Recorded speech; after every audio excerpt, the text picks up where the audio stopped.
அஸ்ஸலாமு அலைக்கும் வரஹமத்துல்லாஹி வபரகாத்துஹு. அல்ஹம்துலில்லா.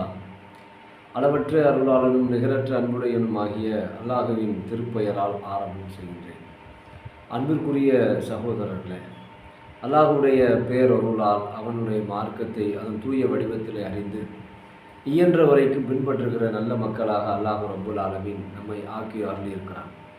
அல்லாஹுவையும் அவனுடைய தூதரையும் நம்பிக்கை கொண்டிருக்கக்கூடிய நாம் அல்லாஹு ரப்புல் ஆலமீன் அவனுடைய திருப்தியை பெறுவதற்காக நம்முடைய வாழ்வியலை அமைத்து கொள்ள வேண்டும். அல்லாஹுவையும் அவனுடைய தூதரையும் நம்பிக்கை கொண்டிருக்கிற ஒவ்வொரு முஸ்லிமுக்கும் அடிப்படையான விஷயம் என்னவென்று சொன்னால், அல்லாஹுடைய திருப்தியை பெறுவதுதான், அவனுடைய சந்தோஷத்தை பெறுவதுதான். அல்லாஹுடைய திருப்தியையும் சந்தோஷத்தையும் பெற்றுவிட்டோம் என்று சொன்னால், மறுமை நாளிலே அவன் நமக்காக படைத்து வைத்திருக்கிற சுவனம் மிகவும் எளிதாக கிடைத்துவிடும். அல்லாஹுடைய திருப்தியையும் சந்தோஷத்தையும் பெறுவதற்கு நபிகள் நாயகம் ஸல்லல்லாஹு அலைஹி வஸல்லம் அவர்கள் நமக்கு ஒரு செய்தியை சொன்னார்கள்.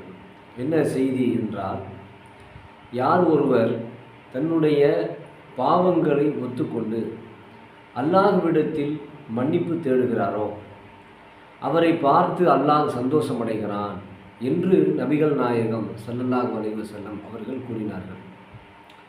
பொதுவாக இது மனிதனுடைய வாழ்வில் ஒரு பெரிய காரியம்தான். பாவங்கள் செய்யாத எந்த மனிதர்களும் உலகத்தில் இல்லை. எல்லா மனிதர்களும் பாவம் செய்யக்கூடியவர்கள் தான். அல்லாஹ்வுடைய ரசூல் ஸல்லல்லாஹு அலைஹி வஸல்லம் அவர்கள் கூறுகிற பொழுது, ஆதமுடைய மகன் இரவிலும் பகலிலும் தவறு செய்யக்கூடியவனாக இருக்கிறான் என்று கூறினார்கள். பாவம் செய்யாத, தவறு செய்யாத ஒரு மனிதரும் இல்லை. யார் தான் செய்த பாவத்தை எண்ணி வருந்தி அல்லாஹ்விடத்தில் ஒத்துக்கொண்டு மன்னிப்பு கேட்கிறாரோ அவரை பார்த்து அல்லாஹ் சந்தோஷம் அடைகிறான் என்று ரசூல் ஸல்லல்லாஹு அலைஹி வஸல்லம் அவங்க சொல்லிவிட்டு, எந்த அளவுக்கு சந்தோஷம் அடைவான் என்று சொன்னால், அதுக்கு உதாரணமாக ஒரு சம்பவத்தை நபிகள் நாயகம் ஸல்லல்லாஹு அலைஹி வஸல்லம் அவர்கள் கூறுகிறார்கள். அது என்ன சம்பவம் என்றால், ஒரு பாலைவனத்தில் ஒரு பயணம் செய்து கொண்டிருக்கிறார். ஒட்டகத்தின் மீது பயணம் செய்து கொண்டிருக்கிறார்.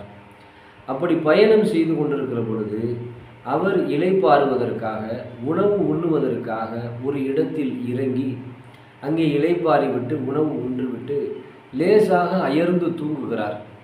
அவர் தூங்கி விழித்து பார்க்கிறார். அவர் பயணம் செய்த வந்த அந்த ஒட்டகத்தை காணவில்லை. உடனே அவருக்கு ரொம்ப ஒரு மிகப்பெரிய ஒரு வருத்தமும் துன்பமும் ஏற்பட்டு, இந்த ஒட்டகம் இல்லாமல் எப்படி நம்ம பாலைவனத்தில் பயணிக்கிறது, மிகவும் சிரமமான காரியமாச்சே என்று அவர் வருந்தி வருந்தி வருந்தி கவலைப்பட்டு அவர் மூர்ச்சையாகி மயக்கமுற்றும் விழுந்து விடுகிறார். அவர் திடீர்னு மயக்கம் தெளிந்து எழுந்து பார்க்கிறார். அவர் பயணித்து வந்த ஒட்டகம் அவருக்கு முன்னாடி நிற்கிது. அதை பார்த்த சந்தோஷம் அவருக்கு தாங்க முடியலை. அவர் அல்லாஹ்விடத்தில் பேசுகிறார், நான் தான் இறைவன், நீ தான் என் அடியான் என்று அல்லாஹ்விடத்தில் பேசுகிறார். சந்தோஷத்தில் மாற்றி பேசுகிறார். அப்போ பயணத்தில் காணாமல் போன ஒட்டகம், பாலைவனத்தில் காணாமல் போன ஒட்டகம் தனக்கு மீண்டும் கிடைத்த பிறகு எத்தனை பெரிய சந்தோஷத்தை அந்த பயணி அடைந்தாரோ அதைவிட பன்மடங்கு அல்லாஹ் ரப்புல் ஆலமீன் சந்தோஷம் அடைகிறான். எப்போது என்று சொன்னால், தான் செய்த பாவத்தை அல்லாஹ்விடத்தில் சொல்லி ஒப்புக்கொண்டு அதற்காக மன்னிப்பு தேடுகிறான்ல, அந்த அடியானை பார்த்து அல்லாஹ் ரப்புல் ஆலமீன் சந்தோஷம் அடைகிறான் என்று ரசூல் ஸல்லல்லாஹு அலைஹி வஸல்லம் அவர்கள் சொல்லுகிறார்களா.